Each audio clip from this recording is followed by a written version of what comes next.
from around the diaspora. Check out weekly artists from different parts of the diaspora discussing the latest sounds from their part of the world and the history of their musical origins. That's Afro Unity Beats every Sunday, except the fourth Sunday at 5 p.m. only on WURD, Progressive Black Talk Media.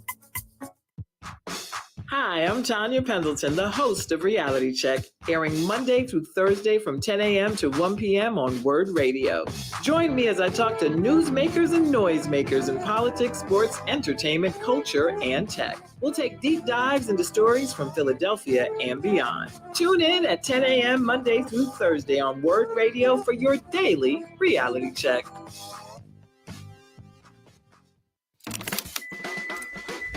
I'm so excited. It's our first road trip. Me too, babe. It takes us about 13 hours to get there. Oh, don't worry. I got you. I have everything we need. Snacks, juice, water, and a big cash payout scratch-off. Big cash payout? It's a new game from the Pennsylvania Lottery. We could be on the road to $500,000. Buckle your seatbelt, honey. This is a big one. Our road trip or the scratch-off? Both. Pick up the Pennsylvania Lottery Big Cash Payout Scratch-Off game today. Players must be 18 or older. Please play responsibly. Problem gambling? Helpline. 1-800-GAMBLER. Celebrating Black excellence worldwide and bringing joy and power to the people. This is WURD 900 AM and 96.1 FM. Philadelphia, streaming online on wordradio.com and the Word Radio app. I'm simply saying that life finds a way.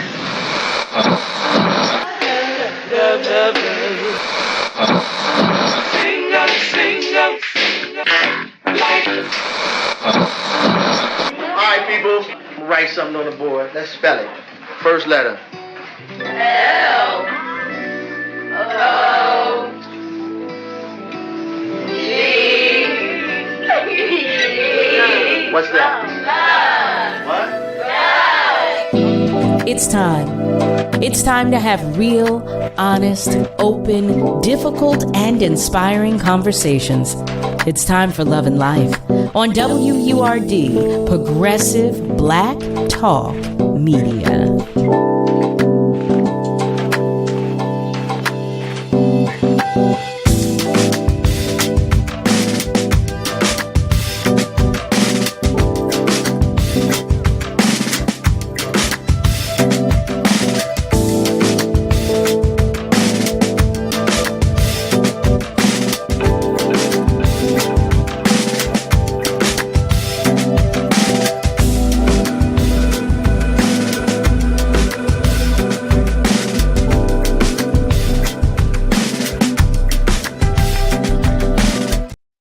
Well, hello there, family. Hello and welcome. Welcome to Love and Life with Carol Riddick right here on WURD, Progressive Black Talk Media, on air and online at wordradio.com. What a dynamic panel, wouldn't you say?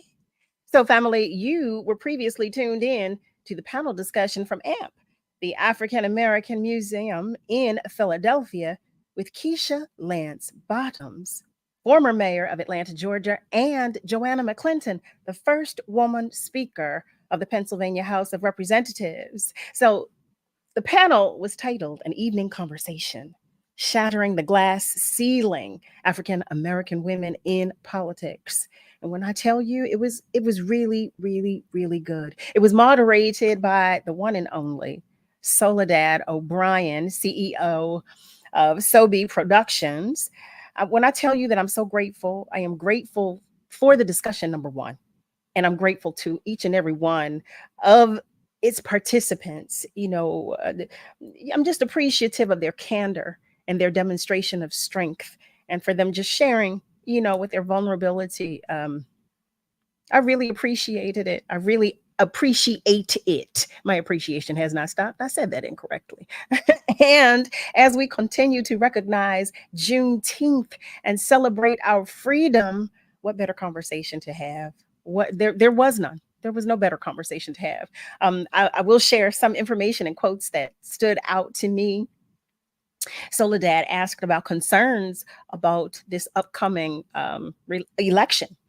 One response that it just really stood out was about the misinformation and disinformation to our kids. You all know how I am about our babies. You know how I am. I talk about our babies all the time. And it was just really, really, really, it just, sent me spiraling into thought when she shared, just spiraling into thought. And when Joanna McClinton shared her quote, "Don't be afraid, and it's okay not to fit in." I think that was so necessary for adults and children.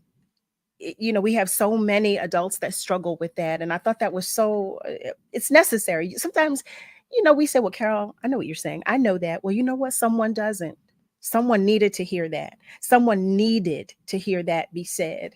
So I appreciated that. And Keisha Lansbottoms shared a quote. Her quote was, relax. She said she was way too focused. She shared that she had a lot of self-imposed stress. And you all know we talk about that all the time. We talk about self-care. We talk about maintenance.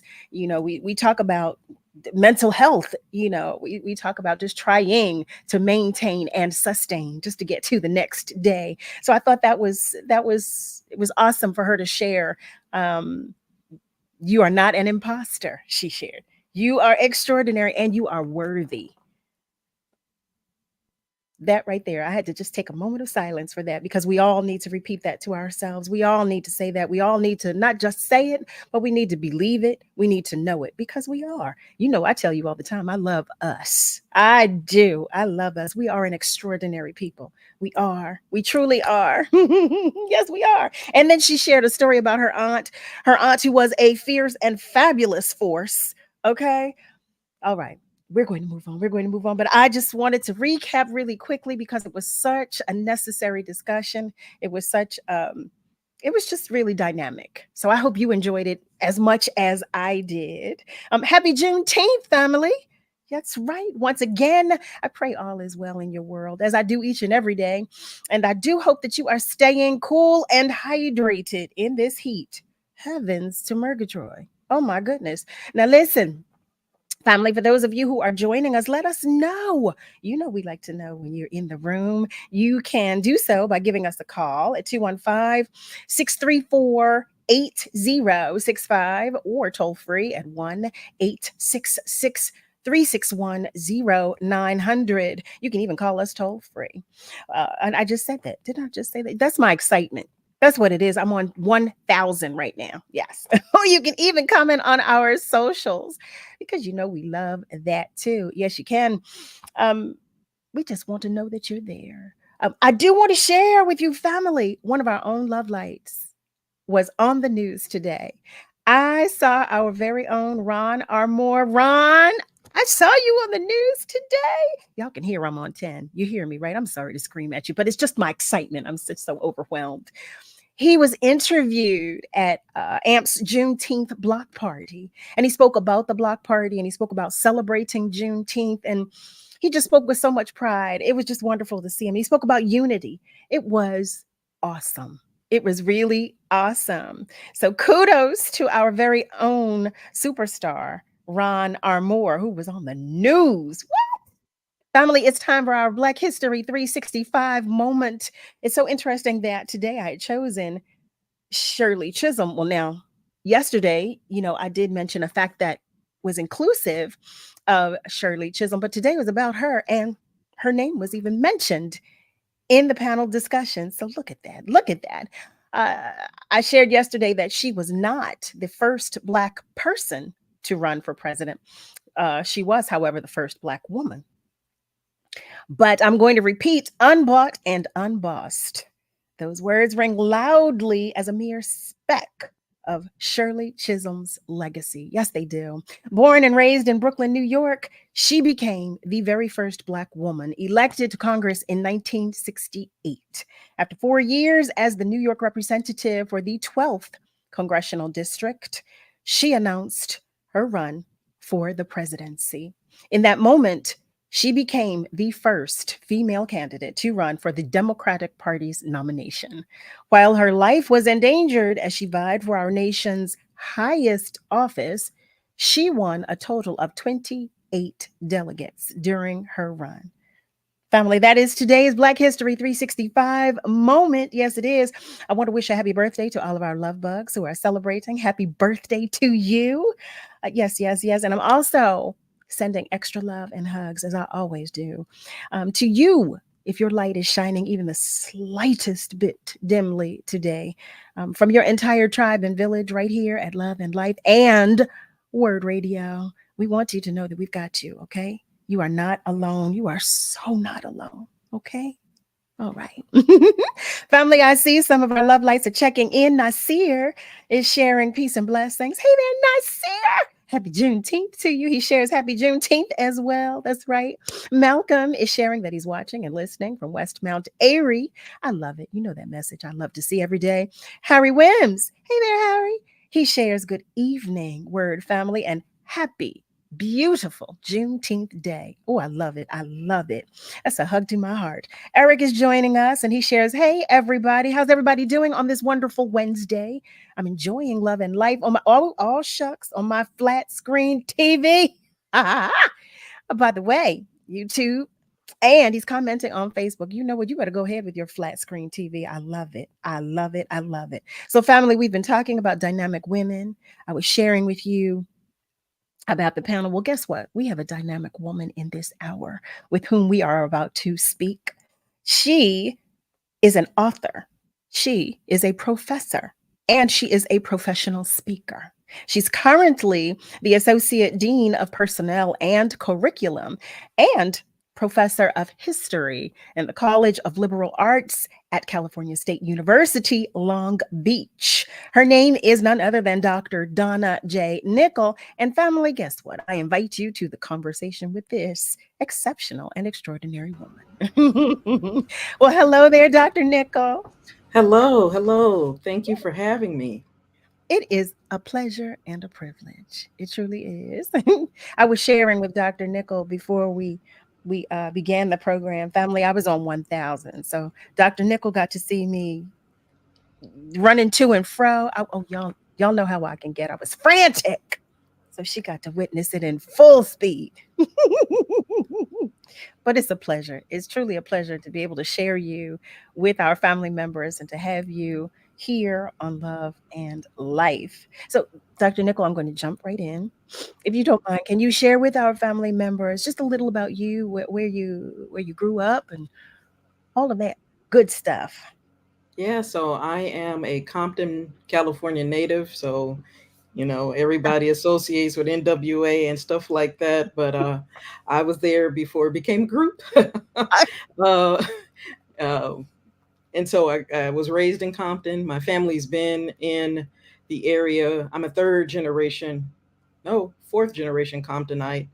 My grandparents and so forth. My mom's side came from the Carolinas. My dad's side came from Alabama, Mississippi. So you'll hear that twang in my voice, even though I'm a Cali girl. But I have been a university professor for the last 20 years. I started out in women and gender studies. I was the first non-white woman, period, to get promotion and tenure in women and gender studies at Cal State Fullerton. Then I went over to chair the Africana Studies Department at Cal State Dominguez Hills, where I was the first woman to ever be promoted to full professor. And now I am the first Black person, period, in senior leadership in the College of Liberal Arts at Cal State Long Beach. So I have been in the system for over 20 years as faculty and now as an administrator. I got my degrees, two of my degrees from the Cal States. And then I went to Ohio State for my second master's degree and PhD. Dr. Nicol, you are our very own Black History 365 moment. Congratulations to you. Thank you. Thank you. Sometimes, it's like I'm really proud of it, but I'm also, it also makes me sad that in 2024, I'm still the first in so many ways. What I do hope I do hope that I will not be the last, so that I can be the one to open doors for more of us to be in these spaces. That's my prayer and my hope as well. And I can identify with what you're saying. We hear of so many firsts, and we in 2024 as it pertains to us, and it's as proud as I am of us, because I don't know if you heard me. I just believe us to be extraordinary and extraordinary people. So I am so proud, but yet I'm so disappointed in this world. You hear me? In this world, because I'm going to leave it with an ellipsis. How about that?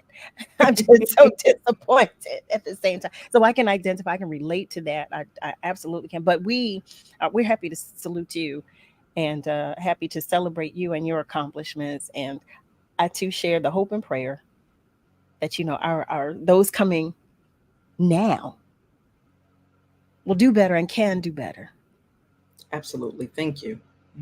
Yeah, absolutely. So I know that we're going to discuss your book today. I'm trying to pace myself because I have so many questions for you. Okay. So many. But one question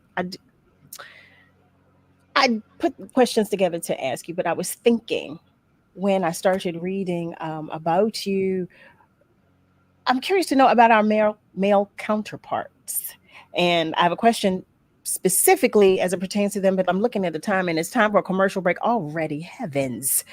Family, listen, you are tuned in to Love and Life. So welcome always right here on WURD. The phone lines are open. They will remain open, as you know. Feel free to continue to comment on our socials. We are talking with Dr. Donna Nicol in this hour, and I have tons of questions. So stay with us because we're coming right back. Philadelphia homes are full of history, but some of that history may be hiding in the paint. Lead was used in paint for a long time, and it's dangerous for young children. Lead poisoning can cause serious health problems, but the good news is you can protect your family. Have your child's blood lead level checked and get your home tested for lead paint. Simple steps for a healthy future. Learn more at dli.pa.gov/lead testing. Paid for with Pennsylvania taxpayer dollars. Tune in to Eco Word Magazine, hosted by POC, the first Friday at 10 a.m. for the PA Lottery Eco Word Fact of the Month. Brought to you by PA Lottery, benefiting older Pennsylvanians every day. If you're worried about losing your health insurance through Medicaid, we have great news for you. New government regulations have expanded the Affordable Care Act. And now you may qualify to get health insurance for you and your family through the Affordable Care Act. Call now to learn if you qualify. We know the healthcare regulations regarding Medicaid, and we've helped thousands of people find quality, affordable health insurance. Plus, all our research is free to you. So call us. With just one call, we'll shop from hundreds of different insurance companies to find you the right affordable health insurance plan. So if you're worried about losing your Medicaid insurance, call right now. Speak with a licensed agent and find how you may qualify for a new health insurance plan. 800-275-7851. 800-275-7851. 800-275-7851. That's 800-275-7851. Paid for by the Health Insurance Hotline. Want to be heard on Word? Yes, this is Miss Renee King out of Philadelphia. Dial 215-634-8065 to join the conversation. Outside of Philly, dial 1-866-361-0900. First-time caller? Great. We would love to hear from you. Word is the voice of the African American community, so make yours heard. Please limit calls to once per day. Spread the word and tell a friend to tune in and join the conversation. Yep. You already know what time it is, man. It's your girl, POC. Turn your radios up. Tune in to our groundbreaking environmental justice program, Eco Word Magazine, hosted by POC, Fridays at 10 a.m. on WURD, 900 a.m. and 96.1 FM, Progressive Black Talk Media. Streaming online at wordradio.com, on social, and on the Word Radio app. Long nose, what's the word, boy? What's the word? WURD, Progressive Black Talk Media. You're listening to Love and Life with Carol Riddick on WURD, Progressive Black Talk Media.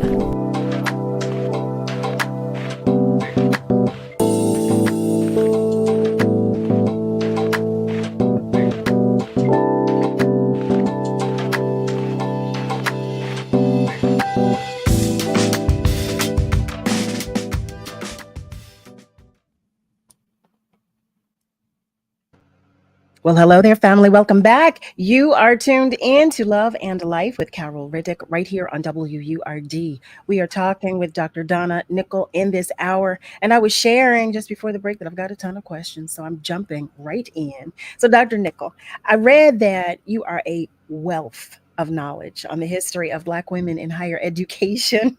So I'm curious to know, how important a part do you feel our male counterparts will play in our future success as women in positions of power? And I ask that given the gender bias that has existed for so long, do you feel that women have come far enough along to be able to negate that well, or do you still feel that it'll be just as much of a struggle? Ooh, that's a very good question, because I do think it varies by institutional type. You know, if we're looking at predominantly white institutions, it's going to be the same set of struggles to make headwind, you know, into upper echelons of leadership, and just for students to survive in those environments. These environments are still quite hostile to us as a people. In historically Black colleges and universities, I think it varies on the institutional type. But I think that Black men and women can really be allies to one another as you navigate the terrain of higher education. So let me give you an example. When I was the chair of the Africana Studies Department at Cal State Dominguez Hills, one of the faculty members was a Black man, tall man, real genteel in terms of personality, nicest person you ever want to meet. Well, he came to me and said, "Hey, I want to go up for early promotion to tenure, but you know, I want to go to talk to the dean, who's a white man, and I would really like for you to have my back." And I said, "Absolutely, I'll go with you." And I noticed really quickly, when this Black man walks in first, this white guy starts to get shaky. Like his whole demeanor changes into this kind of fearful type of demeanor. And so I decide that I need to try to help the brother out by saying, look, he's done more than enough publications. The contributions are exemplary. You know, what could be the reason you would say no? So I put him in a position where he had to be on the defensive. And so he's like, "Oh no, I know he's done good work." And I said, "So I'm trying to understand why you are turning red right now.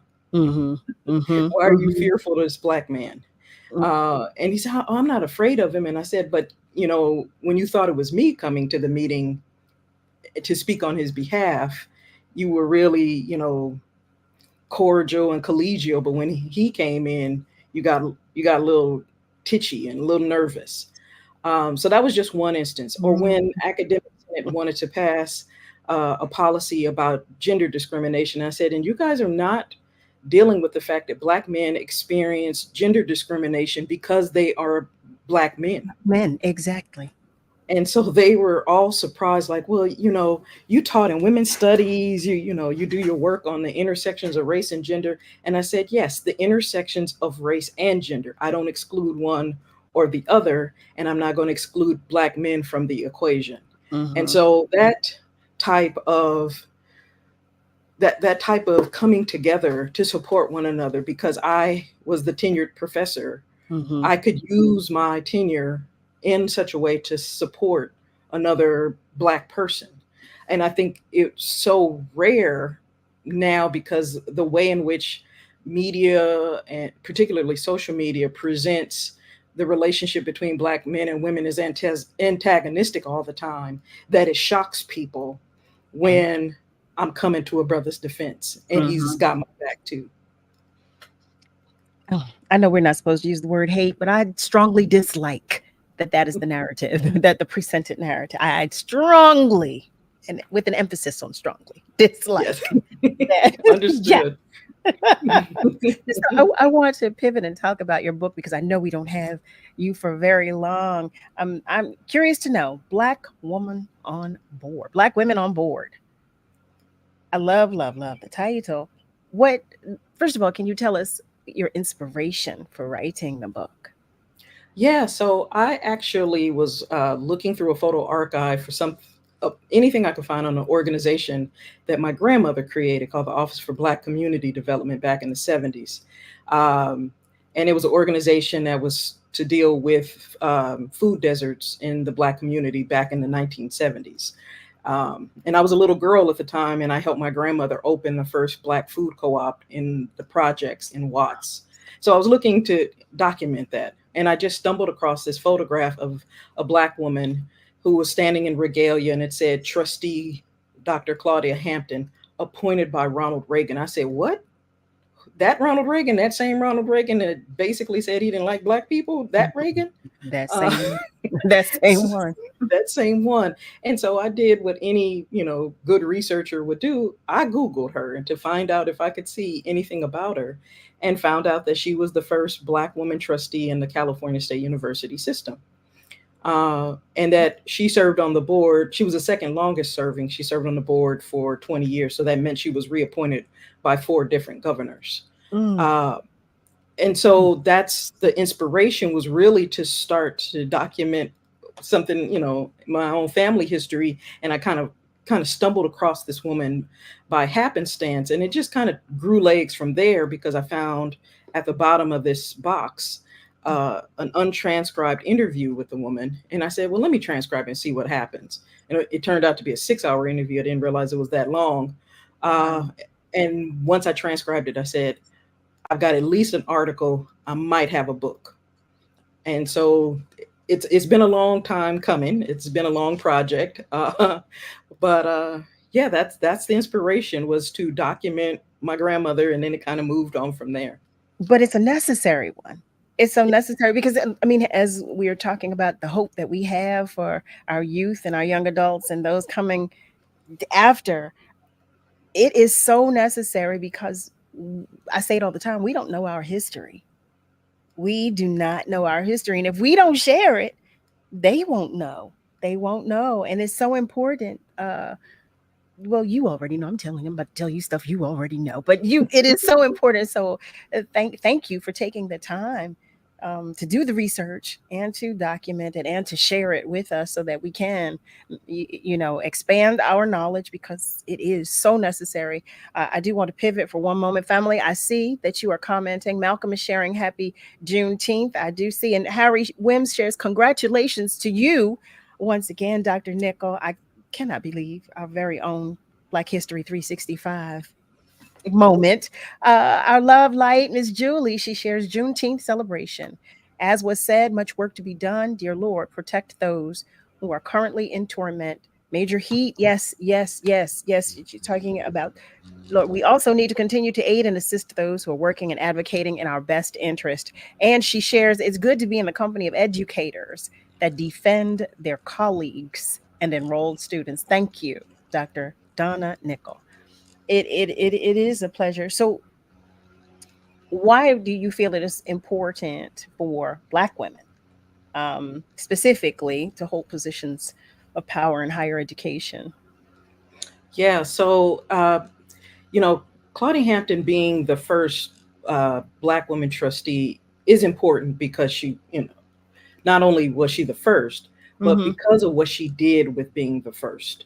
So she served on the board for 20 years, and she was principally responsible for the implementation of affirmative action within the system.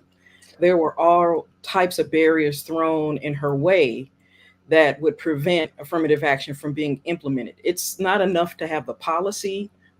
You can have the policy, but if you don't have the implementation mechanisms, it doesn't really mean much. And so she relentlessly advocated and cajoled and negotiated in order to get funding to make sure affirmative action was implemented within the system. And getting to your question, we need people on the inside working to advocate for us, because while we could be out on the outside doing the kind of protest that will start to spark change, we need people on the inside who is going to make it concrete in terms of policy and programming. So we need, we need the liberal activist on the inside, like a Shirley Chisholm, but we also need the folks on the outside agitating, which we had with the the student protests throughout the country.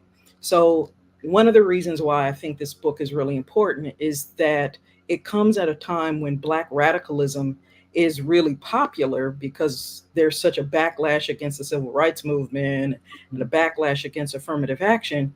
But we need to have multiple approaches to leadership.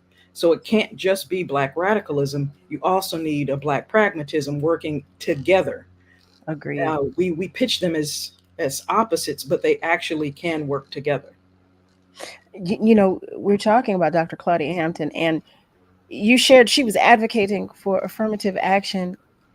For how long was this plight? Because it sounds like, and forgive my ignorance, because I'm unaware, which is why I'm so happy to have this conversation. But this sounds like this was ongoing for such a very long time. Yeah, so affirmative action was actually an executive order passed by Lyndon Johnson in 1965, but it did not get implemented, first implemented until 1972, when a group of feminist groups actually took the government to court to get a more precise instructions to universities on how to implement affirmative action. What they were doing was this kind of sleight of hand. Non-discrimination and affirmative action are two different things. True. So non-discrimination is to say you won't prevent someone from coming in because of their race, because of their gender, because of their national origin. But affirmative action says you're going to take demonstrative steps to recruit people because of those different races or genders and identities.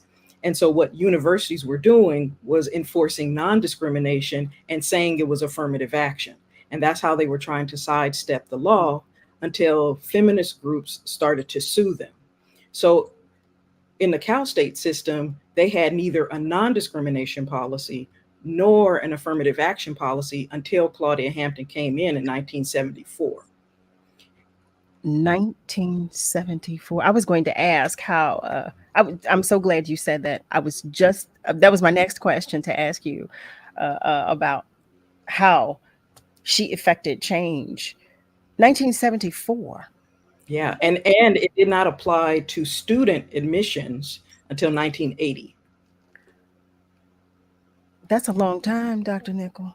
Yeah, they were given 6 years of lead time to get ready for affirmative action programs for students. What the 74 decision was about faculty and staff. So they did it in phases. I'm sorry. They needed 6 years to prepare for the students. Yeah. Maybe it's just me, but that sounds like a long time for preparation. Okay, so well, how about this? Family, welcome. Hello first, and welcome. If you have just joined us, you are tuned in to Love and Life with Carol Riddick right here on WURD. We are talking with Dr. Donna Nicol in this hour, and she's educating me. I'm sure you all knew all of this already, but she's educating me right now, and I'm grateful for this education. In the past few moments, we were talking about Dr. Claudia Hampton. When I tell you, I'm even more interested in reading your book now. Dr. Nicol has released a book titled Black Woman on Board, which explores the struggles and victories of Dr. Claudia Hampton, the first Black woman trustee in the California State University system. As we just shared, most notably her 20-year fight to save affirmative action. That's so disappointing. 20 years. That's a very long time. That was that. So in your research, and I know we're about to go to commercials. So you have about a minute or two, 3 minutes before we go to commercial. But in your research, what was the crux of this struggle? This struggle to save affirmative action. So, really, what it was about is that the federal government had provided some support with the Higher Education Act. So, you got the TRIO grants and things like that, EOP and other programs, but it was not enough to cover all the educational costs of educating a larger population of students. And when Black people started to move to California in the second Great Migration after 1945, the state didn't have enough funding for this new crop of people. And so you have state funding issues. That's part of the problem. But the other part of the problem is that, they're using the excuse of, oh, these are people who came from the South. They're just now getting used to going to integrated schools. These are folks who literally use a language, culturally deficient people, to justify keeping Black students out of higher education. And so at every turn, it wasn't the kind of in-your-face kind of overt racism that you might find in the South, but it was the subtle California version, which I call California precious, which is this whole idea of being sweet in people's face, but then knifing folks in their back. That sounds pretty familiar. Yeah. And so, there was not enough. It wasn't until the federal government gave more money for affirmative action that they said, okay, we'll implement affirmative action. But it takes Claudia Hampton basically staying on their case the entire time. But she does it in a way that is non-threatening to the white men on the board, because literally there's only white men and maybe one or two white women here or there. There was a Black man. He was but he didn't serve very long. Okay. But she served long in part because she built relationships with these white men who ended up loving her like their big sister. And that is what helped her along the way. Wow. Family, it is time for us to take a short commercial break. I am so intrigued. I know that you are too. When we come back from commercial, we're going to find out how we can get this book, from where we can learn more about Dr. Nicol. So family, stay with us because we're coming right back. My grandma could always tell when I was into something dangerous. She used to say, mess around if you want to, you gonna fool around and find out. She was right. And nothing good ever came from ignoring her advice. That's exactly how I feel when I hear somebody telling me to vote for Trump or just not vote at all. It wasn't that long ago that our parents and grandparents had to fight in the streets for basic civil rights. We can't forget where we've come from or how quickly things can go back if we don't stand up for our rights and the rights of the next generation. Joe Biden, he's not perfect, but the choice is clear. Our votes elected Biden, and he's shown up. Billions in loans to Black small businesses, banned police chokeholds and federal no-knock warrants, canceled $167 billion in student loan debt. Let's get this done. Our votes have the power to determine our future. Make it count or fool around and find out. Paid for by Black PAC, which is responsible for the content of this ad. BlackPac.com, not authorized by any candidate or candidates committee. Every day, thousands of Comcast engineers and technologists like Oluseyi put people at the heart of everything they create. Some of my favorite moments throughout my life are watching sports with my dad. Now I work at Comcast as part of the team that created our AI highlights technology, which uses AI to detect the major plays in a sports game. And now, millions of sports fans will never miss a moment. Visit ComcastCorporation.com to learn more. Tune in every Saturday at 4 p.m. for the Did You Know Show with host Bryant Green, right here on WURD 96.1 FM and 900 AM. Tune into Solutions with Amadi Braxton, Fridays from 5 p.m. to 7 p.m. on WURD 900 AM and 96.1 FM. Progressive Black Talk Media. Streaming online at wordradio.com, on social, and on the Word Radio app. We're celebrating Black influence and Black excellence worldwide on the home of progressive Black talk media, WURD. You're listening to Love and Life with Carol Riddick on WURD, Progressive Black Talk Media.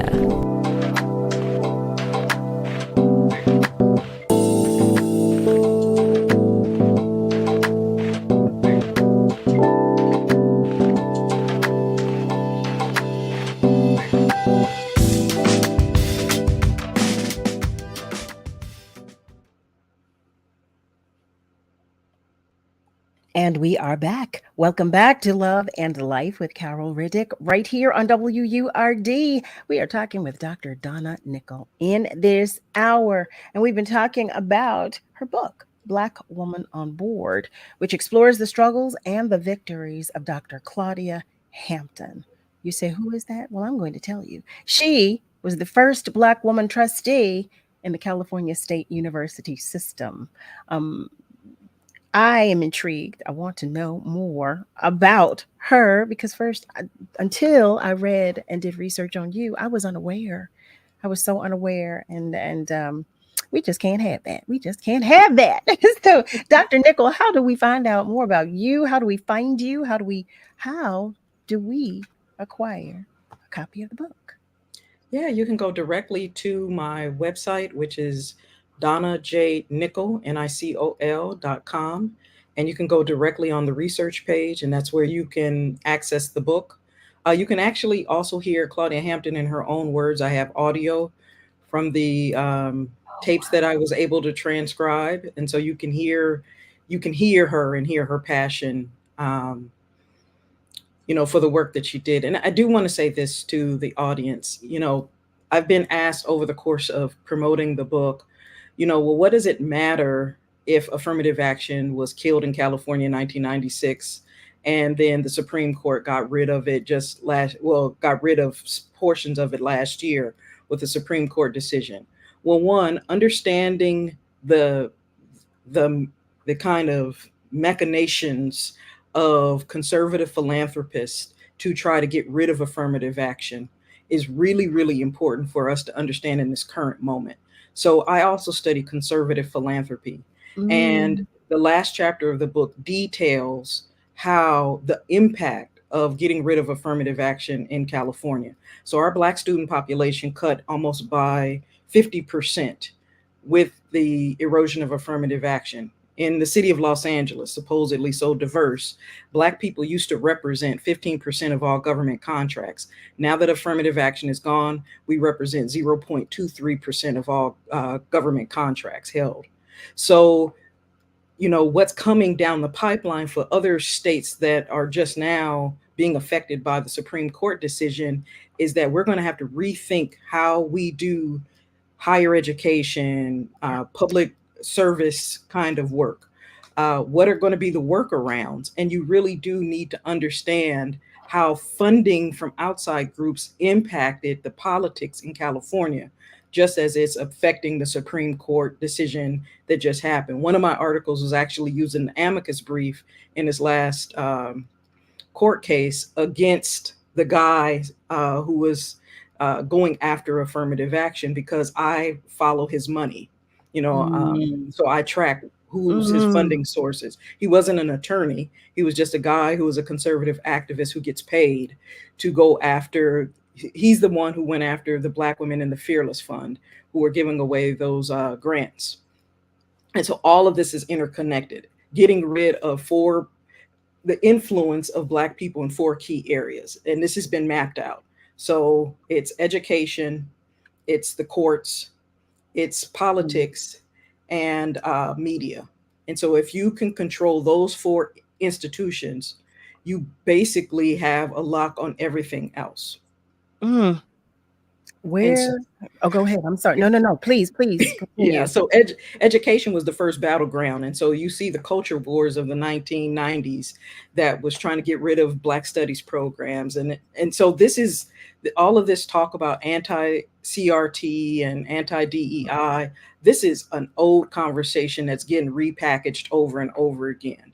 And so we keep repeating it because we don't learn the history we don't learn that history. So I really encourage readers or listeners to go to the website, and you can go to my media page and look up the Al Jazeera documentary called The Big Picture, A Race for America. It is a pretty lengthy documentary. It's about 2 hours, but I'm featured as one of the experts because I study race and conservative philanthropy. But there's other Black folks who are in there explaining how money impacted every single thing. It's ordered everything since emancipation. So I know you're not the oracle. So, but where do we begin? Where do we begin to repair? Where do where do we start to reverse? Besides learning that history, because I think understanding, having context is important. True. I also think that we have to start to institution build.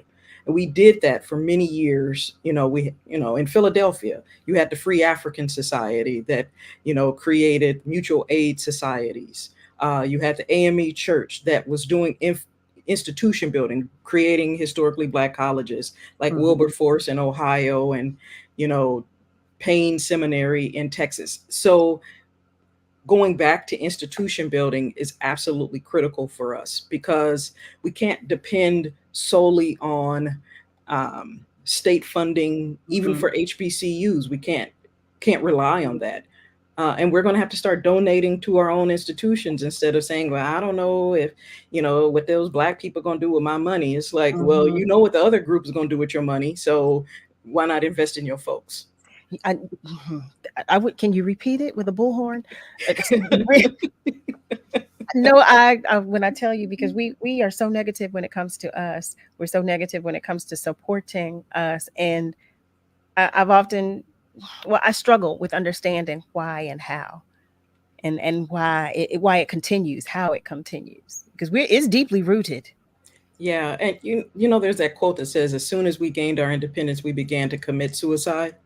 And it's a mentality that has been, fostered through years of, colonization has done a number on us, and we are colonized in a particular type of way where we see ourselves as inferior to other people. We think we're not because we show up, we real cool and we got bravado, but underneath all of that, we really are feeling imposters. We really are. Oh my goodness, Dr. Nicol, I am so enjoying our conversation. I know we only have you for the hour, but I truly, truly, truly do hope that you will come back to visit with us. Absolutely. I really, really do. I do want to share that our family members have been checking in and demonstrating support. Raphael Suleiman, he's checking in, sharing a good evening, as is Miss Lily. She's sending love, and she shares a happy Juneteenth wish to all. I did see a happy Jubilee Day. I saw that as well. Henry shares, Dr. Nicol, you are so on point. We have to vote and come together with the $1.6 trillion we have in our economy. How about that? How about that? Miss Lily shares, yes. Please repeat it with 20 million bullhorns. How about that? And Eric shares, good evening, Dr. Nicol. Big thank you for joining the WURD platform this evening. I just want to say that I don't believe that a large portion of current African American youth actually grasp the knowledge and information you are bestowing on us. Mature individuals can grasp what you're saying, but I think this generation relies on the internet, views and likes on these apps. And I share that same sentiment. It's probably part of the reason why I moved over to administration, but I'm not going to give up on these kids. And I integrated as much social media into my teaching as possible because I knew that's where they were. And so I would have them do digital projects. So how do you evaluate your sources on the internet? That was a project. I even had them doing listening projects where they would listen to a podcast in class, and I realized they didn't know how to listen. So if you don't have a basic listening skill, how are you going to get the other learning skills of evaluation and analysis? So it's really important for educators to, figure out where they are and take them from that point, use the tools that the students are comfortable with, and then carry them along. Because if we don't, it's going to spell our doom, How about and that? so, yeah. No, I didn't mean to cut you off. Please Oh, continue. no. And I think young people have something very valuable to contribute, but they say things out of context. And so, I have students say, well, if I was a slave, you would have gotten the same treatment as everybody else. You weren't special. And so, I would have to explain to them, like, you can't use this present day reality on a historical situation. So let's not use that, use all of that fake bravado. And, like, you want me to put myself into your situation, to listen to the music to understand your references. You need to learn mine as well. And so I think we can bridge that gap, but it's going to take work on both sides. And then also, I really think that, my students used to kind of refer to me as like an auntie, or like their mama. And I said, I would say to them, look, I'm very invested in your success, but I'm not going to allow you to think in this deficit way about yourself. And so you're going to rise to the occasion in this class. So get ready for a balance of challenge and support. And that means that, okay, we started on Instagram. We started out looking at things that, little TikTok videos that you like, but now we're going to move over to this text. Right. Now that you know how to analyze that, let's move over here and get more sophisticated. Because I don't think you can't do the work. You just haven't been challenged to do the work. And they become so lazy. I want to share this with you before we let you go and begin our next segment. Our Love Light, Miss Audrey shares, because of race conservatives, professors such as yourself, Dr. Nicol, respectively, should have your day both in the Supreme Court, Senate, and Congress. Philosophy of CRT is a fundamentally ambiguous, impeding progress, much to the same tone of Ku Klux Klan threatening civil rights activists and telling their members the Soviets are coming in. I wanted to share that with you. And Malcolm shares great segment, Dr. Nicol, and Joey Dixon shares peace, great segment. And so I just wanted to share the love with you that you are receiving from our family. We welcome you. We hope that you will return sooner as opposed to later. Family, pick up the book, Black Woman on Board. I have included Dr. Nicol's website in the chat, so feel free. And if you don't know, email me, I'll share it if you didn't hear it. It's time for us to go to commercial. Dr. Nicol has to leave us, but I'm coming back, and we have another extraordinary human being for you to meet in the second hour. So stay with us. Dr. Nicol, be well. Thank you so much. Thank you so very much. It's the WURD Hot 60. Hot 60. Here's the hottest 60 seconds you missed on Love and Life. As Dr. Z said, my name is A.B. Bracewell. I'm a licensed therapist in Pennsylvania. He is the author of the book entitled The Sexual Miseducation of Black Men in America. I'm curious to know if you can tell us about your book. What I've discovered from doing a bunch of interviews, I've interviewed over 100 men to write this book, and we've done different podcasts, things of that nature. And my first question is always asked, where and what did you learn about sex? Who was your first teacher? And a lot of the responses that I get is things like pornography, music, movies, social media, sexual abuse, or just learning from your peers or other guys on the block. A lot of the things that we've learned about sex and relationships and intimacy and women and ourselves is toxic, is destructive, and it's unhealthy for our entire community. So I wrote the book because I wanted to really explore the emotional and the psychological impact that the things that we've learned about sex and relationships and intimacy has on us as Black men. And that's your hottest 60 seconds from Love and Life on WURD, Progressive Black Talk Media. Meet Amanda. She loves to start her day by heading to her favorite coffee shop. Morning, Amanda. Black coffee, no sugar. Then, she usually takes the long way to share a little treat with Coco, Mrs. Lopez's little terrier.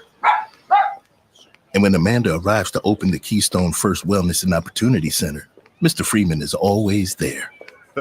You always on time, Amanda. Always on time, Mr. Freeman. Amanda has been a community health educator at Keystone First for over 15 years. She knows this community as well as the community knows her. As a local health plan, we don't only take care of members. For over 35 years, we have known them as neighbors, friends, and family. As Southeastern Pennsylvania's largest medical assistance managed care health plan, our roots run deep. Visit KeystoneFirstPA.com to learn how we can help you get care and stay well. If you have diabetes and you're on Medicare, you may qualify for a free continuous glucose monitor system. Managing your diabetes is crucial to your health. The new CGM systems can automatically manage your diabetes better for you. And by using a CGM system, you can eliminate forever one thing most people with diabetes hate the most: finger sticks. Now it's possible to manage your diabetes better, end the painful finger sticks, and get a new CGM monitoring system at little or no cost to you. We even provide in-home delivery and do all the insurance paperwork for you. Now is the best time to manage your diabetes better and get your continuous glucose monitor. Call now for details. 800-396-0150. 800-396-0150. 800-396-0150. That's 800-396-0150. In honor of Black Music Month, this is the Trans-Afro Express, a celebration of African, Caribbean, and African American music. In the arts. So then the art is what is happening at a particular time of a people's development or underdevelopment, you see. So I think as far as Africa is concerned, music cannot be for enjoyment. Music has to be for evolution. This is Fela, a Nigerian-born musician, composer, activist, and widely heralded as the godfather of Afrobeat. Fela's sound is described as a wonderful blend of traditional Yoruba music, calypso, salsa, and highlife, mixed with funk and jazz. His life is so intriguing and music so influential that he was the subject of a 2009 Broadway musical, which ran until early 2011. This Black Music Month, we celebrate the artists of the diaspora who influenced the world. This Black Music Month vignette was brought to you by PICO, the Pennsylvania Lottery, Comcast, Keystone First, and Ensemble Arts. For more information on the Trans-Afro Express, join us for our live event on June 14th at World Cafe Live. After June 14th, check out the panel discussion on soundcloud.com/on WURD. Hello? Man, where are you? I thought you were coming. I can't. I'm in bed with the flu. The flu? Whoa. Grandma's about to crowd surf. Man, I'll call you back. Don't get stuck at home with the flu. A flu shot is safe, effective, and you can get it at the same time as your COVID-19 vaccine. A flu shot is the best way to prevent the flu and its potentially serious complications. Don't get flu FOMO. Learn more at getmyflushot.org. Brought to you by the AMA, CDC, and the Ad Council. Nearly 1 in 2 U.S. adults have high blood pressure. That's why it's important to self-monitor your blood pressure in 4 easy-to-remember steps. It starts with a monitor. Be next to talk to your doctor about your blood pressure numbers. Get down with your blood pressure. Self-monitoring is power. Visit managerbp.org. Brought to you by the Ad Council, the American Heart Association, and the American Medical Association, in partnership with the Office of Minority Health and Health Resources and Services Administration. We are the home of progressive Black Talk Media. This is WURD 900 AM and 96.1 FM, Philadelphia. Streaming online on wordradio.com and the Word Radio app. What is love? You're listening to Love and Life on WURD, Progressive Black Talk Media. I think I know.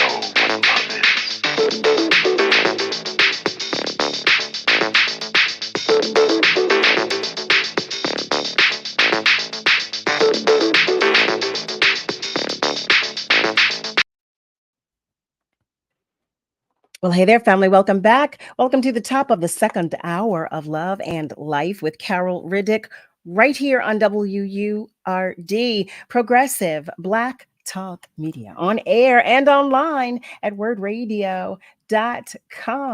Now, there were some things that I intended to share with you a little earlier, and I did not. So I'm going to take advantage of this time to do so right now. So, as you know, our very own love bug, Tiffany Bacon, is hosting a new show.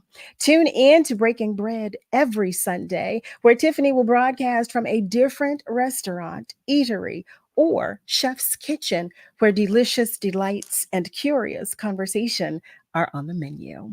Special guests will join Tiffany for brunch, where the conversations will focus on culture, business, health and well-being, media, literature, and the arts. Break bread with us every single Sunday from 11 a.m. until noon, right here on Word, Progressive Black Talk Media. The other thing I want to share with you is that on Tuesday, June 25th at 4 p.m., tune in to Black Queer Power, a special Pride Month panel discussion moderated by City Council Live host Ernest Owens. Black Queer Power examines the intersection of leadership, influence, and queer community and culture. This conversation will highlight leaders who have challenged norms to occupy influential roles in civic life, government, media, arts, culture, and more.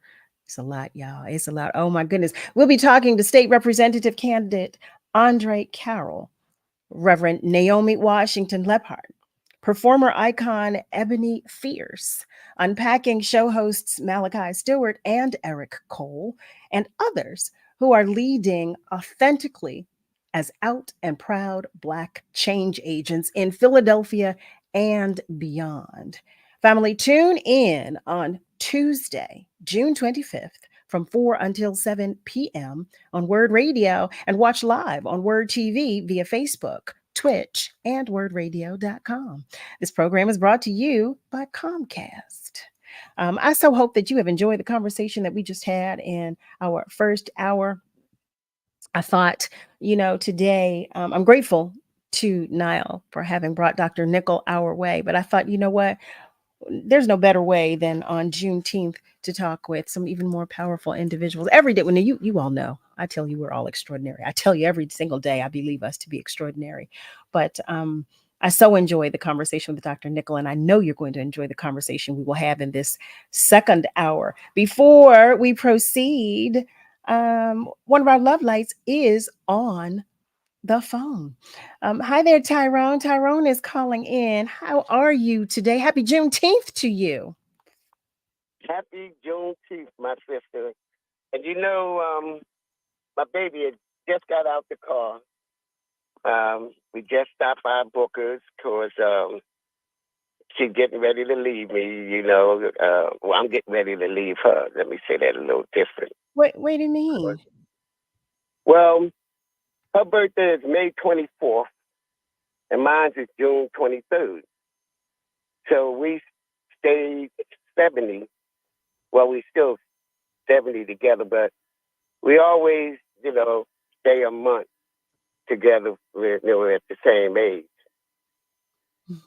But when my birthday comes, I always remind her that, she's going to be a young girl again, once I leave her, she become a young girl. She's no longer. A young girl. I love it. I just love y'all. I think it's the cutest little thing. I'm serious. Because, I got a couple of buddies, they, a year or two older than me, and they always say, you're just a young boy. So I always say, look, longest, man, you together for that month, man, you cool. But after the 23rd, you go back to being a young girl again.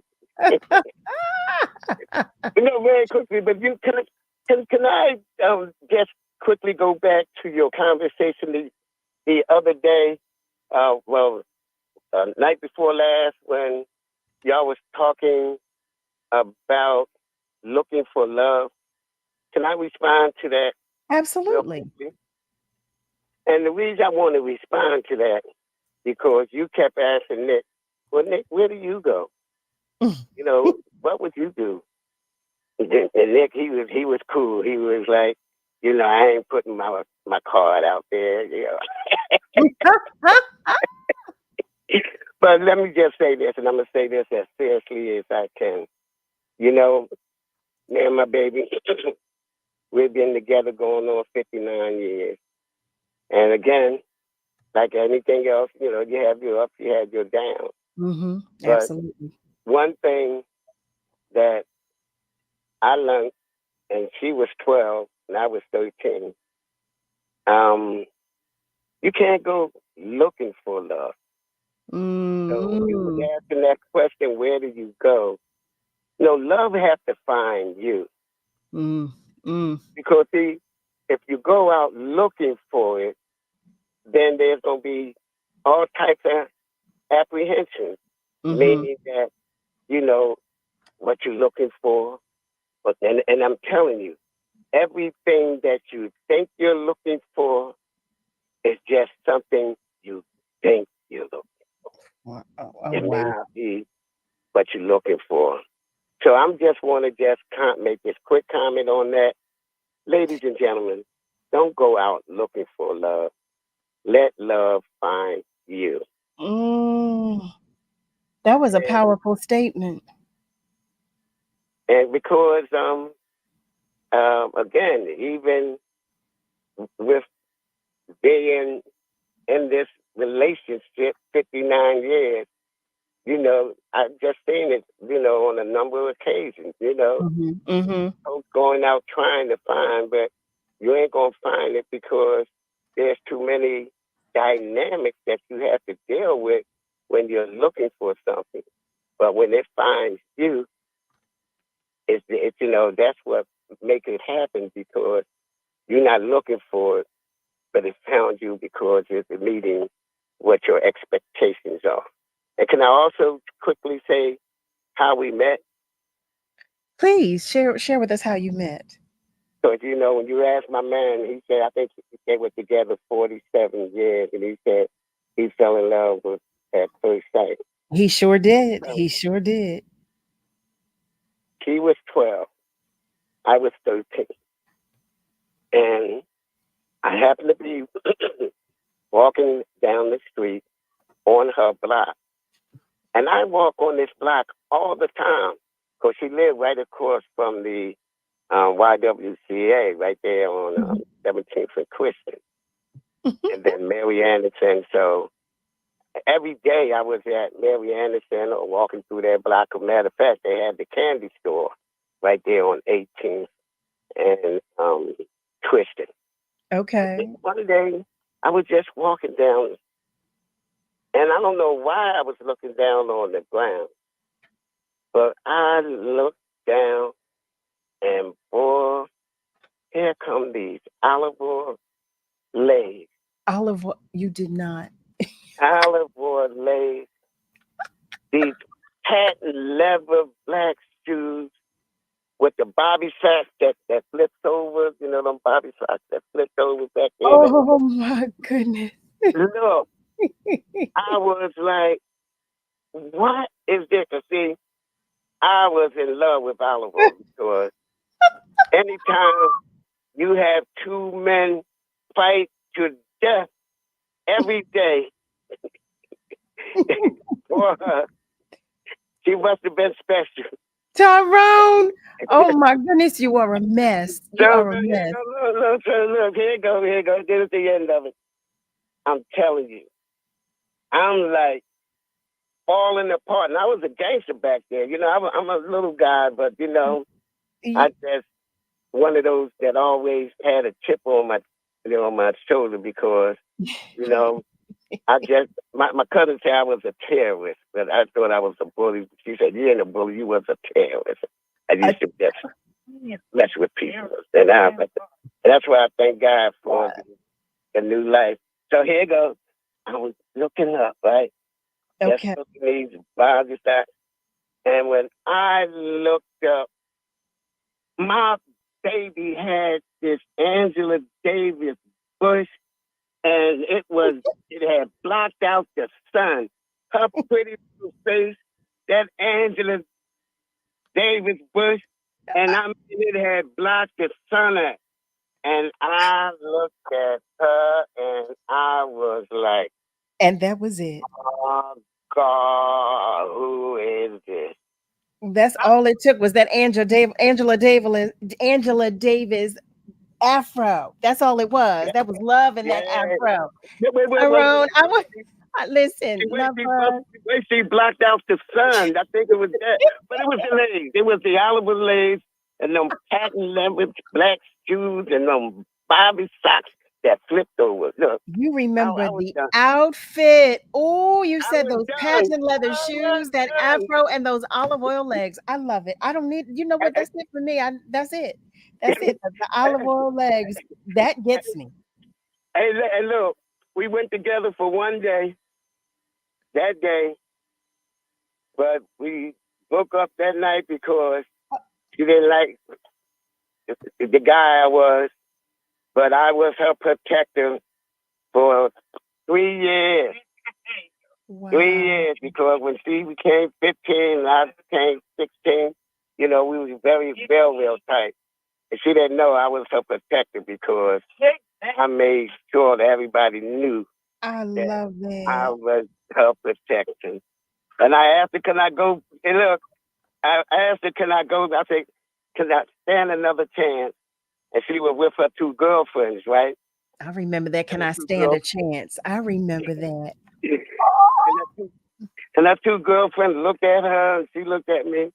She said, okay, Ty, I'll think about it. And then I walked away. And then when I walked around the corner, I said, she'll think about it. Let me go back there and she's going to have to tell me yes or no. But when I went to walk back around the corner, her two girlfriends were saying, no, you crazy. You know, that's funny. You know, and I backed up and walked away. I said, oh, they got it. She knew what she saw, though, too. That's what it was. Tyrone, I love you, and I love the missus, and I love your love story. You hear me? Family, you know I love love, and I love all of your love stories. I cannot thank you enough for calling. I love it when you call. It just, you're so vibrant, just a ray of sunshine. We love your stories, and we love you, Tyrone. Family, I was sharing with you that I want to, family, I see you commenting. I'm going to read those comments too. I was sharing with you that we have another extraordinary individual that I want to introduce you to in this hour. And I thought, we're talking about Juneteenth. We're talking about celebrating us. We're talking about supporting us. It's also Black Music Month, right? It's also Black Music Month. So why don't we talk about it all tonight? Why don't we talk about how extraordinary we are in so many arenas? So in this hour, we are talking with Scott Shepherd, the one, the only. Yes. He was so gracious. I said, Scott, please come and talk with us tonight. And he said, well, okay. So I so love him already, but I love him even more for just accommodating and obliging. But he has been involved as an executive in the sports and entertainment industry for well over 25 years. He is currently president of Big Scott Productions, LLC, which is located in Camden, New Jersey. But prior to forming Big Scott Productions, LLC, he served as the special events coordinator for the city of Camden. So, family, I welcome you to the conversation with none other than Scott Shepherd of Big Scott Entertainment. Hey there, Scott. Hello. Thank you for having me. Listen, it is a pleasure. It is a pleasure and privilege. I'm so happy to have you here to talk with us. With that introduction, I don't know what else to say. But don't you worry. I've got questions. Yes, I do. Okay. So I shared with Scott that I've wanted to have him on for, quite some time to come and talk with us just about his journey. Our love light Miss Lily shares, well, welcome, brother Scott. Thank you. Malcolm's over here talking about us telling our ages. Can I stand a chance? I know Tyrone was telling it all, wasn't he? He said, can I stand a chance telling all of our ages? We were talking about love last night, Scott. We were doing a recap because we held an event. We hosted an event in February. So I'm just bringing you up to speed. In February, we hosted an event, and we did a little dating game. So we paired two individuals, and they were a beautiful couple. Aesthetically, they were a beautiful couple. So we brought them back to talk with us about how things went and everything. And I was asking, okay, so where do we go as good and grown adults? Where do we go to meet each other? And lo and behold, we have you here tonight. Because you facilitate a lot of to finish that. One of the answers to the question was that we go to events. As good and grown adults, we go to events. So Nick, our producer, he was sharing, clubs or events. He said, not so much clubs anymore, but events. And I said, yes, we do. That's so true. That's what we do. We go out to social events to meet one another. Eric shares, I think you can do a little bit of looking and a little bit of planning, and love just might come your way. Have faith in yourself, because there is a lid for every pot. Oh, I think that is so cute. A lid for every pot. Do you think that too, Scott? Do you think that too? I love it. I love it. I mean, keep talking. I got my pen. I'm writing notes down here. I know it. I know that's right. Me too, Scott. I'm writing down too. So we have about a minute or two before we go to commercial break. But can you just tell us from where you come? Where'd you grow up, Scott? Tell our family member some things about you. Camden, New Jersey. Grew up here. Been doing events. I wish it was 25 years. Then I'd be younger. But it's been about 40 years. So, Has it? Oh yeah. Ever since high school. Since high school. Scott. Even I did not know that. Okay, so about 40 years. You know what? I've got a ton of questions just running right now through my mind. Family, listen. Welcome if you have just joined us. And hello, hey there, if you've been hanging out all along. You are tuned in to Love and Life with Carol Riddick, right here on WURD. In this hour, we are talking with Big Scott Shepard, that is, of Big Scott Entertainment. And he's going to share with us all about his journey as we celebrate both Juneteenth and Black Music Month. Yes, we are. Stay with us. Okay. Remember, though, the phone lines will remain open, and you can feel free to comment on our socials. We're coming right back. Make sure you check out Keeping It Real with Reverend Al Sharpton, Monday through Thursday, 1 p.m. to 4 p.m. on WURD, 900 AM and 96.1 FM. Progressive Black Talk Media. Streaming online at wordradio.com, on social, and on the Word Radio app. What is Juneteenth?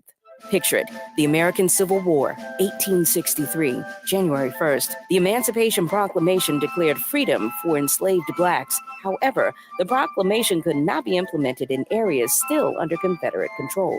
The conflict rages on until springtime 1865, when General Robert E. Lee surrenders to the Union Army in Appomattox, Virginia, thus ending the Civil War. Unfortunately, the enslaved people of Galveston, Texas, did not receive the news of their emancipation until June 19, 1865, a few months after the end of the war and 2 years after the proclamation took effect.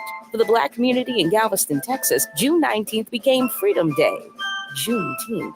Flash forward to 2016, Fort Worth, Texas. 89-year-old activist and retired school teacher Opal Lee embarks on a symbolic walk from her home in Fort Worth to Washington, D.C. in order to encourage Congress to make Juneteenth a national holiday. Dr. Lee traveled 2.5 miles each day to symbolize the 2.5 years it took for the enslaved in Galveston, Texas to know they were free. Dr. Lee gathered over 1 million signatures in support of the national holiday. Flash forward, June 17, 2021. President Joe Biden signs the bill making Juneteenth our 11th federal holiday. By the way, the last time we had a new federal holiday was Martin Luther King Day in 1986. We're WURD, celebrating the legacy and history of Juneteenth.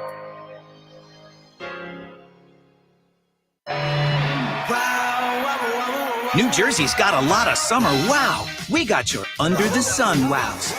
Your this is too much fun wows. Your that wine was sublime wows. And your one more time wows. So come see what your wow's gonna be. New Jersey, it's one summer wow after another after another.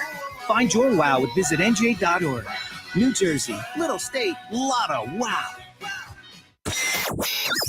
Word Radio Digital Tip of the Month with Stephanie Humphrey is brought to you by Comcast. School is out and summer is here. So what are you going to do to keep your kids busy this season? Start with OutSchool. OutSchool is a comprehensive website that helps you find interactive online summer camps for kids and teens. You can find camps for kids ages 3 through 18 with all kinds of cool topics like music and art, coding and technology, or social emotional learning, and everything in between. You can choose between live video classes or a self-paced program. There are over 10,000 experienced and vetted teachers on the platform, and private tutoring is available if you need it. There are also camps for neurodiverse learners too. There is a small fee for the classes, but joining OutSchool is free, and there are classes for as low as $5 per class. If you're looking for a way to stop that summer slide, OutSchool might be the solution. Head to www.outschool.com and stay tuned to WURD for more tips, and stay connected with us at wordradio.com. Hi, this is Christina Ricci with RAIN. Join RAIN in the fight against sexual violence and volunteer in your community. Log on to RAIN.org, that's RAINN.org, to learn how you can be the someone. Brought to you by RAIN and this station. Want the latest in word swag? Check out the shop tab on wordradio.com. Hoodies, tees, and more in a variety of colors. It's the shop tab on wordradio.com. You can look good and show the world that you're all about Black Talk Media. No, what's the word, boy? What's the word? What's the word? WURD, Progressive Black Talk Media. Let me tell you something, and don't you ever forget it. Success is nothing without someone you love to share it with. You're listening to Love and Life with Carol Riddick on WURD, Progressive Black Talk Media.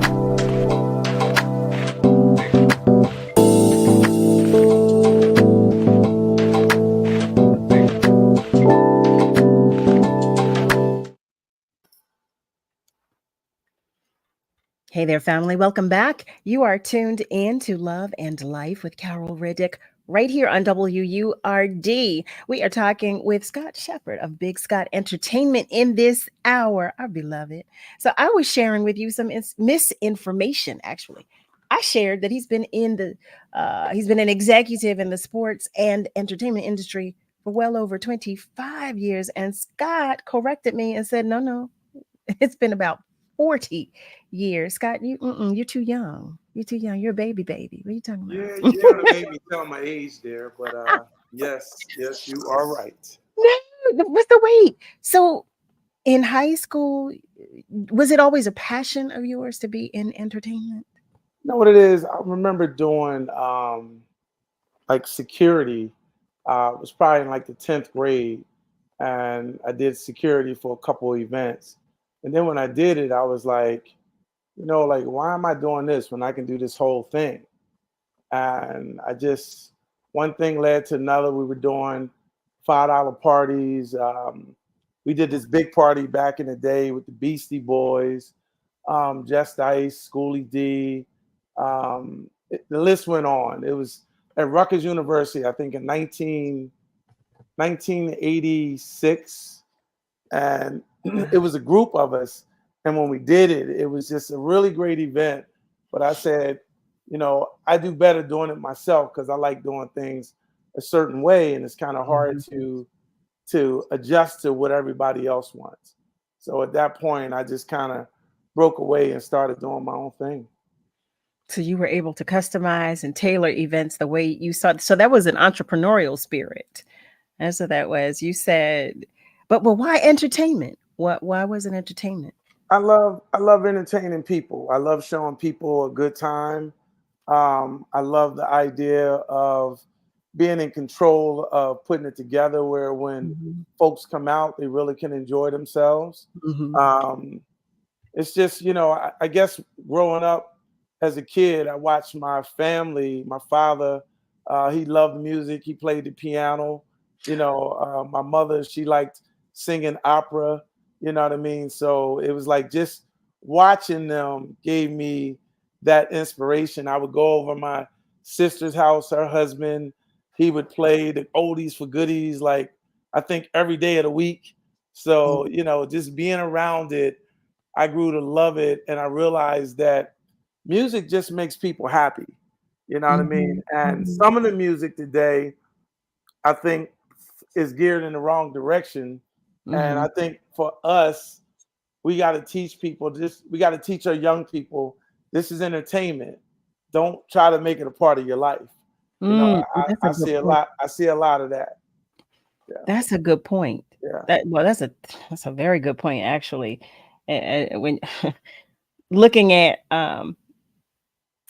what's being spoon fed today. Yes. I mean, remember, our parents grew up on Richard Pryor and Mom Mabley and all that other crazy stuff, but it was entertainment and they didn't go in the streets and pretend that they was that. You know what I mean? It was entertainment and it was presented as such. It was presented just exactly as it was. And listen, our parents, their parents, we had priorities. It was made very clear to us, when we were coming up, what was important. Oh yeah. I mean, so like now we got to educate our young people and just teach them the best that we can. It's funny. I had a young man come to me a few weeks back. He does events and he's like, man, well, how do you do this? And how do you do that? And how do you do that? And, I'm like, I'll be more than happy to show you if you're going to do something with it, because I see a lot of people trying to do these events and they're just feeding into the negative stuff that the streets are doing. And instead of helping, it seems like it's making it worse. Coming up, it was a couple events that I wouldn't mind doing, but it didn't fit the characteristics of what I really wanted to do. Right. So them events, I'd be like, nah, I'm not going to do that. But I see you as a very caring person, a caregiver, and I see that in your events too. I'm curious to know. You're welcome. I'm curious to know how you determine what kind or types of events you'll host, and does venue play a big part in that as well? Wow, I'm glad you mentioned venues. One of the hardest things are venues. I mean, we went 10 years doing it at Campbell's baseball field. Now they tore it down and they made it condos. We went 10 years doing it at the Crown Plaza in Cherry Hill. And for some reason, they just, I guess, felt like I don't know, they're not working with us. And when I say us, black and brown people, a lot of these venues that we go to, they really make it hard on us getting the venues to do what we have to do. And it's a shame because, we have 40 years of extremely good history, and you would think that they would take that in consideration. But I guess on their behalf, you have to look at some of these younger events that people have done, and they ransack places and done some crazy stuff. So you have to take all that into consideration. I just wish that they determined the different group of peoples. When they see black and brown, they automatically say, "Oh, it's going to be problems." Right. And that hurts to do that. But like I say, what I'm very, very honored and happy about with the 40 years, I'm still seeing people from day one. That was in high school. That's like, matter of fact, I just had a guy walk up to me last week and said, "Man, I remember Lover's Lane and when you was doing parties in the YMCA." I'm like, dude, that was like 1983. He says, "Yeah, I've been with you forever." I said, wow, you know what I mean? So, when you do that, that feels good. That's a good feeling. Yeah, I was just about to, you beat me to it because I was going to ask you that. What does that feel like to have the support, that longevity to have someone that comes and shares those memories with you, that has to be a feeling like no other. Oh, it's an amazing feeling. I mean, like when people, it's funny, a friend of mine, we're having a white party July 20th, and a friend of mine just booked a cabana, spent $1,500 for his birthday party. Wow. And, and I told him, I said, man, thank you, man. Like this, like trusting in us to make your party right. He Right, said, right. no, man, it's an honor to be with you. And I'm like, nah, bro, it couldn't be me without y'all. Scott. You know what I'm saying? If the people don't show up, you don't have a party. You know what? And I so understand when you say that, but I can relate to his point of view. I overstand what he's saying because if you go to a Big Scott Entertainment event, you already know you're going to have a good time. You already know it's going to be a party. You already know you're going to be surrounded with some good people, some like genuinely good people who come for the same reason that you're coming. Everybody wants to have a good time. Everybody wants to, just come out, get out and have a great time. And to your point about there being like negative connotation around events that involve Black and brown people, I hate that that is what it is, or that is what it has become. But that's never been anything that has been associated with any of your events. Not at all. That never, ever, never. So that plays a huge part in it. That's, I'm sure, one of the reasons he felt this comfortable too, because like I said, he already knew it's going to be a good time before he walks into the door. His party, he already knew that it's going to be a good time. I agree with that. Yes. Yeah. And so to the question I had a moment ago, how do you determine what kind of events you will host? What makes you say, okay, we're going to have a white party, or we're going to have a birthday bash, or like what makes you decide, or how do you come up with what event you will host? I just think it's about the people. If you put the parties together and the people come out in droves and numbers, this is what the people want. Like if it was up to me, I'd do a nice jazz event or something more low key. But the problem is your numbers aren't as great. You know what I mean? Like when you do the all Black party, it's just something about us wanting to put on all Black during Black Friday and go out and party. When you do the all white party, it's just something about 5,000 Black and brown people in all white. You know what I mean? So people really get into a party with a theme. If it's a theme and it's sexy and it's grown, our people, we love it. We love it. And we, year after year, they support it. And year after year, I continue to give it to them. I like to change it up and put some colors, but I'm like, if it's not broke, don't try to fix it. How about that? Listen, we like to dress up, and we like our colors. We like all Black. We love a good all Black party, and we love a good all white party. We love that too. We just, what? People just want to have a good time. I mean, like I said, if you put it together and they trust in you and they get that Big Scott experience, I'm gonna call celebrities. I'm gonna call people. I'm gonna find out. It's weird. I remember one time I met Anthony Hamilton in Charlotte, North Carolina, and we partied. We had a good time, and he was like, big guy, here's my number, and I'm riding with a friend of mine, Seth Joyner, and the song came on, and I said, man, I wonder if I call him, would he do my Black party? I called him. He said, yo, Scott, I've been dying to get out. I'm on the way. I said, bro, we didn't even discuss money or nothing.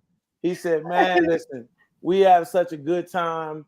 We'll work that out. I ain't worried about it. And that just brought so much joy to me that you met this guy one time, and the second time you talk to him, he's coming from wherever he's coming from to do my party. And like I say, I mean, God has been good. I mean, what we do, we love doing it, and it's nothing like the inspiration to keep pushing us to do even more. See, Scott, what you just said was exactly what I was saying, because we trust you. We trust you, and we know that you have a love for what you do. You know what I'm saying? We know that you're not just doing this. And you just said you were doing this since you were a teenager. So Yeah. you're not just, this isn't just something to do for you. Yeah. You love doing this. You love entertaining us. You love making us happy. You love bringing us events that we can enjoy ourselves, that we can just come out and just be easy and have a good time doing so. And to your point about the entertainers, I was going to say that too, because you're no slouch. You know, you bring us some quality and good entertainment. You know, you bring us the people that we want to see. Yeah. No, and You know, and like I we said, love it, and we know that. I take joy in doing it. Like I said, I mean, I tell you though, the one thing that really hurt us was this pandemic, because a lot of the entertainers before the pandemic came out with a lot of love. A lot of them would come out and their prices wasn't a lot, so we didn't have to charge people a lot. Okay. And the prices now have probably went up every bit of 4 times what they were. So it's like almost impossible to do what we used to do, because it was always nice to be able to call an entertainer and the money wasn't a factor. Where I think today everybody's like, I got to get paid what I'm worth, and it's a shame because it hurts the party. You know, the people that's coming to a party, they don't understand that you just gave this artist $30,000. Now you got to charge them $100. They're like, but the ticket used to be $20, and I'm like, well, the artist used to be $1,000. You know what I mean? So yeah. Everything's that. No, I'm glad you spoke to that, because that's a very good point. You know, people don't know. They don't know what it takes to host an event. They don't know what kind of money you have to even put up front. Man, you gotta we don't know. You gotta fly people in first class. You gotta get Carol Riddick the stretch limo with the bottles of special kind of water that she drinks, and you know, she wants the M&Ms, take out the chocolate ones, and no, she does not. No. But there are people that do. You're right. There are people that do. Don't let me start naming names. No, we won't do that, because look, I know I overstand, but you're right. Gosh. You know, but it's important that you do talk about that and share that with us, because you're right. We do say, well, wait a minute, why is this ticket? That's a lot of money, but you don't understand what went into making this come to fruition. What went into making this good time a great time for you. Oh yeah, man. We don't understand. I had an artist. He wanted a toaster, certain kind of peanut butter, certain kind of water, coconut water. Oh, by the way, get me T-shirts. Make sure it's this kind of cotton. I'm like, dude, I just need you to perform. Do that yourself. You know what I mean? But you know, and like I told that manager, you know, I'm sure the Live Nations and the big companies can do that. You know, we have to do what we can, but at the same time, when you step on that stage, it's going to be 5,000 people. How do you want to greet them? Exactly. You know, do you want to just do one song, or do you want to give them what we talked about?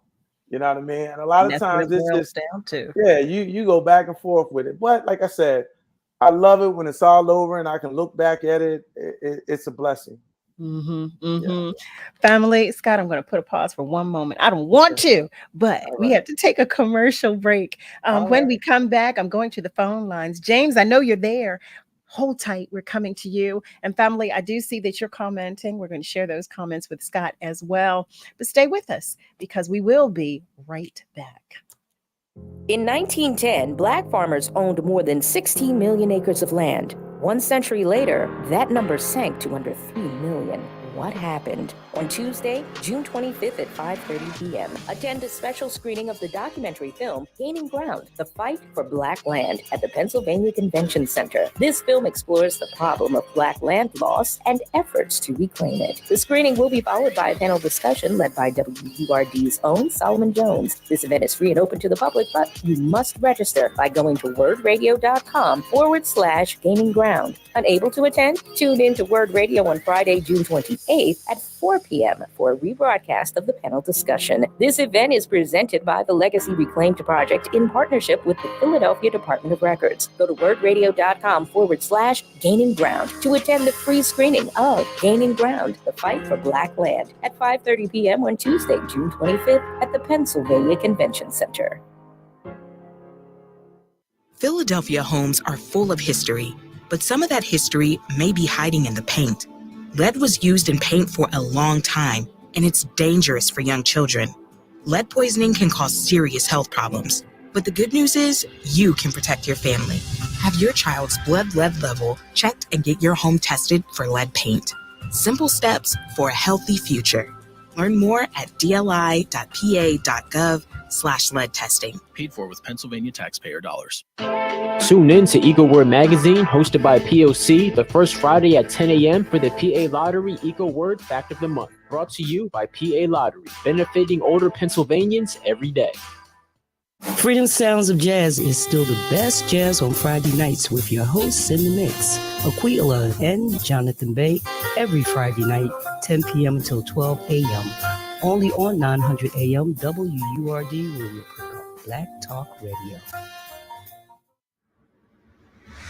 It's too black, which means it's too strong. We're celebrating Black influence and Black excellence worldwide on the home of progressive Black Talk media, WURD. You're listening to Love and Life with Carol Riddick on WURD, Progressive Black Talk Media.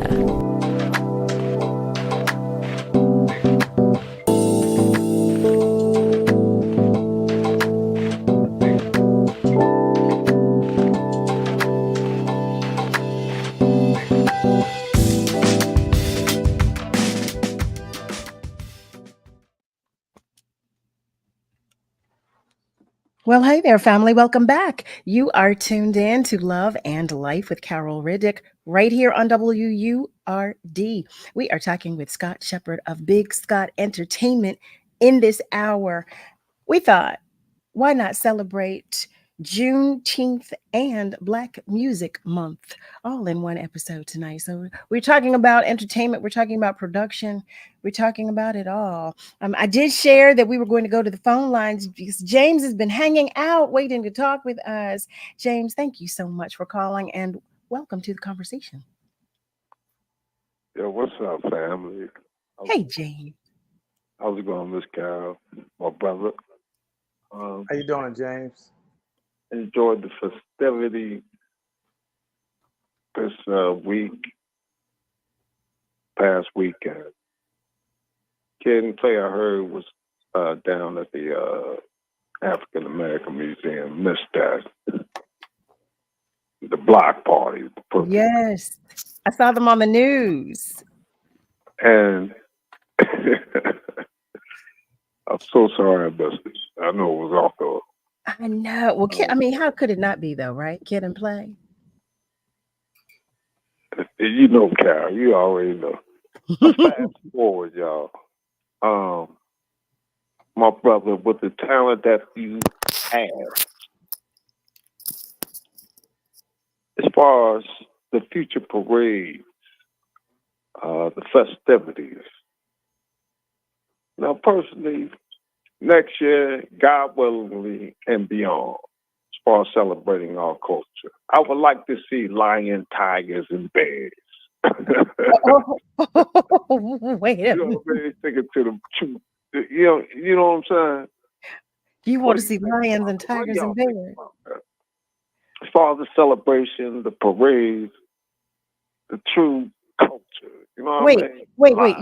You want actual lions and tigers and bears? I would love to see that. Giraffes. No, James. No, we have enough animals in captivity. We don't want to go parading them. No, no, James. No. Let them just walk.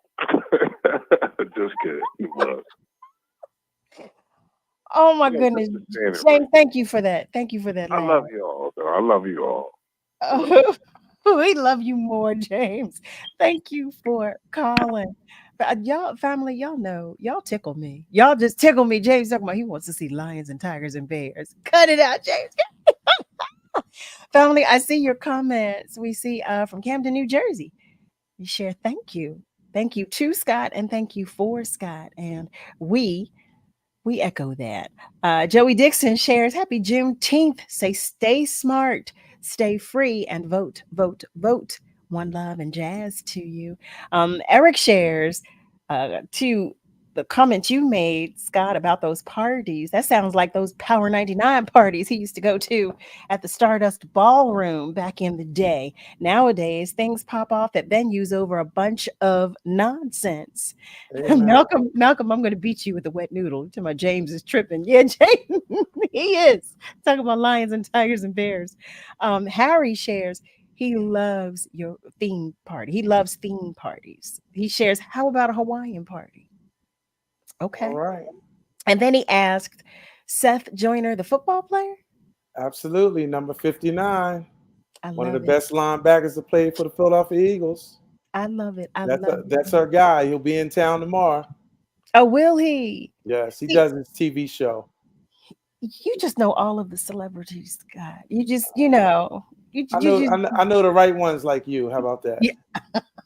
Get out of here. Michelle, I am going to beat Malcolm. Okay. You know he always has a beating coming. Always. But James was talking about him and these animals, these lions and tigers and bears. I'm going to get you too, James. So, Scott, I want to share with our family members, because you work so hard at bringing us entertainment. You work so hard at putting these events together. And I know this firsthand from having conversations with you and watching you go to and fro. I have memories of watching you be in the crux of it all when you're trying to make things come to fruition. And I want to share with our families a reel that you're sharing with us about just some good old fashioned good fun. All Family, right, family, take a look at this. Just look at what Scott does. Just take a look. At the count of 3, I want everybody in the place to be to make some noise if you're down with me. 1, 2, 3. Hit me with the horn, 20. Big Scott, party promoter, entrepreneur, good time ambassador, and man of the people. Yeah! It's a star-studded event. I mean, you never know who's gonna walk up. Here we go now. Here we go now. Here we go now. Here we go now. Here we go now. Scott is a concert promoter, and he's worked with some of the biggest musical artists from P. Diddy to Kid Rock. Some of y'all might know this, and some of y'all don't. Some of y'all might get with this, and some of y'all won't. But listen, let me clear my throat. Oh! Today, I hope you don't mind. Let me clear my throat. Special dedication going out to everybody here in Bahama Bay, in Philadelphia. Here we go now, check it out. Through his numerous grown-up affairs, not only does he give people a good time to remember, he also gives back to his beloved community of Camden in many ways. My name is Major Walker. I'm the chairman of the Camden County Toys for Tots program. And we're here with Big Scott at his charity event. Big Scott's been very instrumental in making sure that our program is a continued success, and we appreciate the opportunity to be able to participate and be here with Scott this evening. And we're here today to celebrate this wonderful blessing that all has given, and I'm so happy that keep this foundation keep going. Thank you, Big Scott and Cam Carey. Let it roll, get bold. I just can't hold back or fold, cause I'm a man with soul, in control and effect. So what the heck? Rock the discotheques, and this groove is what's next. After nearly 3 decades of fabulous events to look back on and countless artists and entertainers whose careers he has helped to make his company one of the most recognized nightlife entertainment groups on the East Coast. Hey, what's up? This is your man, Anthony Hamilton. I will be hosting the Big Scott 11th Annual Holiday All-Black Party. Don't want to miss it. I'm the best host out there. Come party with me.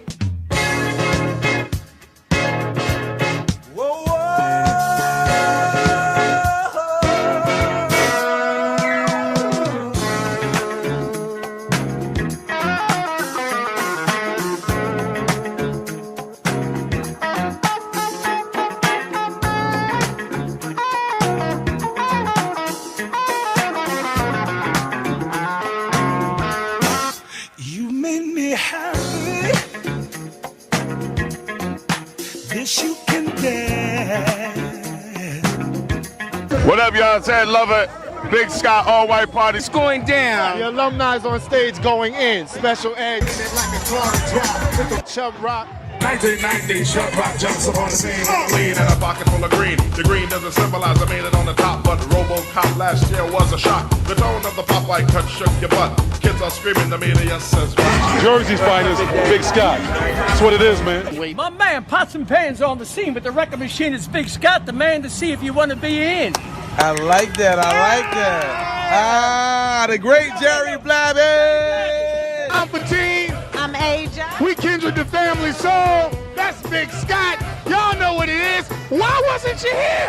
Ain't no party like an old school party, cause an old school party don't stop. Just swing it. The party people sing it.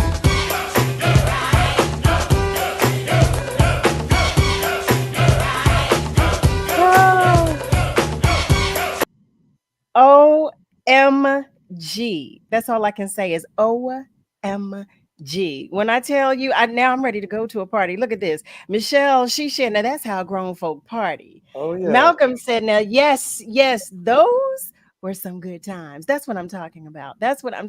Family, we have been talking with Big Scott in this hour. I'm looking at the time and it's ready to say goodnight to everybody. But I want you to look for the next Big Scott entertainment event. Now, if I'm not mistaken, that's the cancer party, right? Is that the party? Cancer party this Saturday. And I'll tell you what I'll do.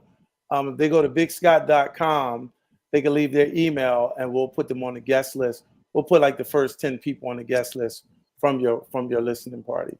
Oh my goodness. You hear? Oh my goodness. I just put that in the chat. Ayatunde shares, I've been to a few Big Scott parties. Yes. Okay, family. Scott, I want to say thank you. Just thank you. First of all, you already know I owe you, but thank you for coming to share your time, your energy, your attention, your spirit, and your space with the family. We look forward to more upcoming Big Scott entertainment events. Yes, we do. And will you come back and see us in the future? Absolutely. It definitely was an honor. Thank you for having me as well. Well, you know your family, so you come back anytime you want. I'm gonna look forward to doing that. You do. Family, oh my goodness, just praising God from whom all blessings flow. I ask that you continue to pray because we all need it. Pray for your loved ones, pray for your enemies. Thank you to our guests, our callers for sharing time, energy, attention, space, spirit, knowledge, and intention. Thank you for doing the same. Special thanks to the entire Word family, especially Nick and Niall, for all that you do. Happy birthday once again to all of our love lights who are celebrating. Remember, family, we are all in this together. You hear me? So you be good to you, but also be good to those around you. You be careful, but you be kind. God loves you, and so do I. You have a great rest of your night, and you be sure to join me Monday through Thursday, 7 till 9 p.m. Eastern Time, for another edition of Love and Life with Carol Riddick, right here on WURD, Progressive Black Talk Media. Have a good night, family. Have a good night.